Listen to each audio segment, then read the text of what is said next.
Magandang buhay mga kabutingting. Meron tayong gagawin dito na isang stand pan. Ang problema nito, mabagal yung ikot. Ayan o, pakikita ko sa inyo. Isaksak natin. Ayan. Tapos, ito number 3 niya eh. Diba? Number 1, ayaw niya umikot. Ayan o. Number 2, ganun din. Number 3,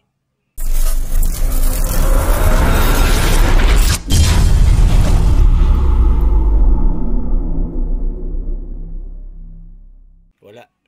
Pero pag hinawakan natin yung motor,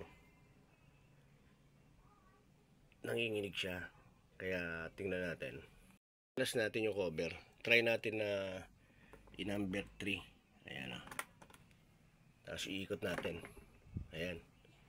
Ayaw, umikot. Mahina yung ikot niya. Ayan o. Makita nyo, bumabagal siya ng bumabagal. Kapag ganyan, una yung i-check yung kanyang free wheel kung maganda.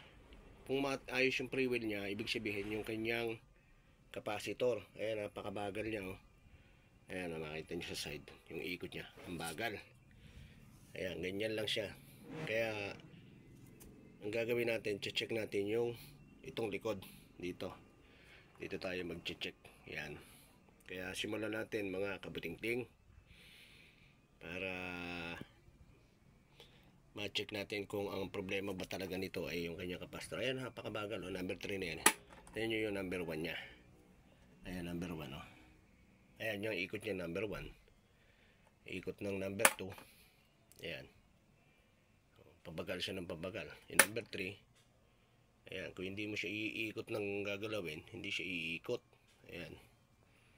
Kaya check natin. Simulan natin mga kabutingting. Ayan. Tayo natin.